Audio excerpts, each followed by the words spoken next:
রাজপথ থেকে সংসদ, দৌড়ে গেলেন একই জার্সিতে। তারুণ্যের অহংকার হাসনাত আব্দুল্লাহ।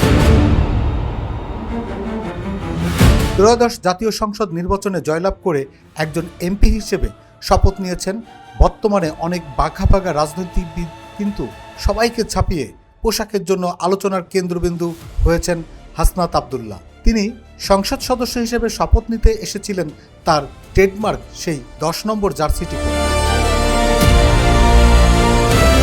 এই জার্সি পরা অবস্থায় তিনি নির্যাতিত হয়েছিলেন। এই জার্সি পরে তিনি আন্দোলন করেছেন, আবার এই জার্সি পরে তিনি এমপি হিসেবে শপথ নেন। কেন তিনি এই জার্সি পরেই রাজনীতির মাঠে নামলেন, আজ আমরা জানব এই জার্সি রহস্য, সেই সাথে আলোচিত তার গায়ের 10 নম্বর খচিত জার্সিটি। দিনের পর দিন এক জার্সি পরে ইতিহাসের অংশ হয়েছেন বৈষম্য বিরোধী ছাত্র আন্দোলনের জনপ্রিয় নাম হাসনাত আব্দুল্লাহ। অনেকে না বুঝে একে হালকাভাবে দেখলেও এই জার্সি পরিবর্তন না করার পিছনে কারণটি অত্যন্ত গভীর।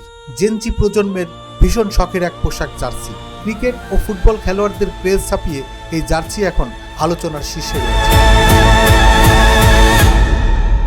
কারণটি আর কেউ নন, বৈষম্য বিরোধী ছাত্র আন্দোলনের জনপ্রিয় নাম হাসনাত আব্দুল্লাহ। দেশের মানুষের মন তো তিনি জয় করেছেন অনেক আগেই।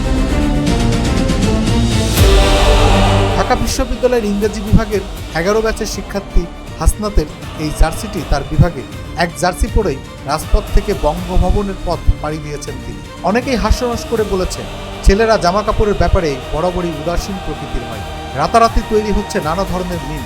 অনেকে না বুঝে একে হালকাভাবে দেখলেও এই জার্সি পরিবর্তন না করার পেছনের কারণটি কিন্তু অত্যন্ত গভীর। বিশ্ববিদ্যালয়ের প্রশাসনিক হয়রানির বিরুদ্ধে প্রতিবাদ জানাতে একাই অনশনে বসেছিল এর আগে হাসনাত আব্দুল্লাহ প্রশাসনের ভবনের সামনে। তার হাত ধরে এসেছিল পরিবর্তন। বৈষম্য বিরোধী ছাত্র আন্দোলনেও একজন সমন্বয়ক হিসেবে তার ভূমিকা ছিল বেশ জোরালো। তবে পরিস্থিতি স্বাভাবিক হওয়ায় সব ছাপিয়ে এখন নজর কাটছে তার ইংরেজি বিভাগের 10 নম্বর জার্সি। কেন জার্সি পরিবর্তন করেন না, এর কারণ জানতে চাইলে একসময় হাসনাত জানিয়েছিলেন, এমনিতেই তিনি বিজয় 71 হলে থাকতেন, তবে ঘটনাক্রমে বনশ্রীর বাড়ি থেকে এই পোশাকেই আন্দোলনে যোগ দেন। সেই দিনই ছাত্রলীগের অতর্কিত হামলা হয় এবং তাকে খুব অত্যন্ত নির্মমভাবে পেটানো হয়। এরপর থেকে তিনি প্রতিজ্ঞা করেন, যতদিন না স্বৈরাচারের পতন হচ্ছে জার্সিটি তিনি খুলবেন না। সুতরাং হাসনাত আব্দুল্লাহ জার্সিটি নেহায়েত মিম ম্যাটেরিয়াল কিন্তু নয়। স্বৈরাচারের বিরুদ্ধে আন্দোলন, প্রত্যয় আর প্রতিবাদের প্রতীক। তবে এই ঘটনার মাধ্যমে ঢাকা বিশ্ববিদ্যালয়ের ইংরেজি বিভাগকে সারা দেশের একটি ব্র্যান্ড হিসেবে প্রতিষ্ঠা করে ছেড়েছেন।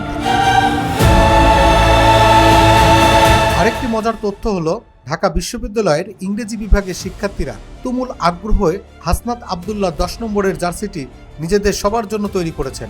যেদিন তাকে বিভাগীয় সংবর্ধনা দেওয়া হবে সেদিন নাকি এটি পরা হবে সবাই মিলে। এবার স্বৈরাচার বিরোধী প্রতীক হিসেবে সেই ঢাকা বিশ্ববিদ্যালয়ের ইংরেজি বিভাগের জার্সি গায়ে উঠলেন সংসদ।